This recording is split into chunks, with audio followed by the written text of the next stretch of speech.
ધીરેન ગોધાણીયા, ગામ મતવાથી આવું છું. એક વિજયભાઈ માટે જબરજસ્ત તાલીમ. કારણ કે મારો ભાઈ છે, મારી ઘરે આવ્યો કારણ કે એને ખબર છે હું વારંવાર મારા ઘરવાળીને હરસમસા હતા અને એ બતવા આવતો. જ્યારે આવું ત્યારે ફોન કરીને ભાઈ બનવું એટલે કે હું આવ્યો હું તાર ભાભીને દવા લેવા. પણ ત્રીજી વખત તો એ ભગવાન થઈને આવી ગયો. 4 વાગે મને ફોન આવ્યો કે તમારા ગામ આવું છું અને ભજીયાનો પ્રોગ્રામ રાખજો. ત્યારે મારા સાધુ આ મેટ્રસ લેતા આવ્યો હતો ત્યારે માહિતી આપી અને કે આ વપરાવો બરાબર.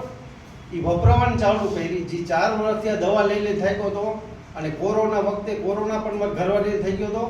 તો એ દરમિયાન ડાયાબિટીસ થઈ ગયો હતો બરાબર. તો ડાયાબિટીસ અને જેને કહેવાય ને હરસમસા બેયને આડમેટ થાય તો લોહી સુકાય નહીં બરાબર.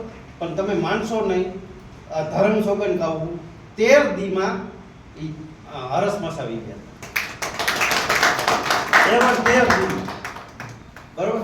ત્યારે મને ખ્યાલ આવ્યો, મેં કીધું આ વિજયભાઈ શું વસ્તુ એવી થઈ ગયા હો કે આ વસ્તુ મને કે વાપરો એટલે આગળ ખબર પડે. પછી મારા હાથમાં 2 વર્ષ પહેલા એક્સિડન્ટ થયો. અહીંયા પ્લેટ છે બરાબર લોખંડની.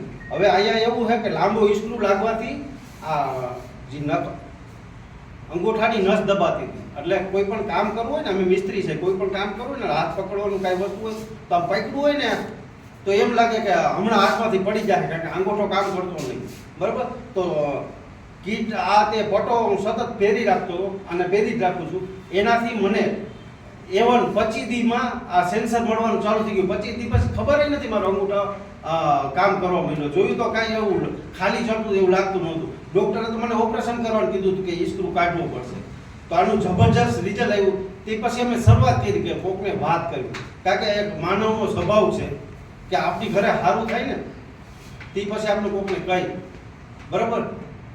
તે પછી મેં શરૂઆત કરી. ગામમાં એવા હતા, એક બેન હતા જેને સંડાસ બાથરૂમ ઊંચા છે ને, શ્વાસની તકલીફ એટલી હતી તો એના પગથિયા નીચા કરાવ્યા હતા. અમે મિસ્ત્રી મારે મને કે નીચા પગથિયા કરી દો, મારાથી ચડાતું નથી બરાબર. એ વ્યક્તિને અમે કીટ આપવાથી એ બેન એવન અઠવાડિયામાં ઉપર મેળી પર ચડવા માટે વેપરનું કામ કરવા માંડ્યા. આવું જબરજસ્ત વાવ બરાબર. કારણ કે સાહેબે કીધું ને ચમત્કાર વગર નમસ્કાર નહીં. ખરી રીતે આ એટલું પાવરફુલ છે. મારી જ આંખું તમે જોવો ને નબળી છે જોવો.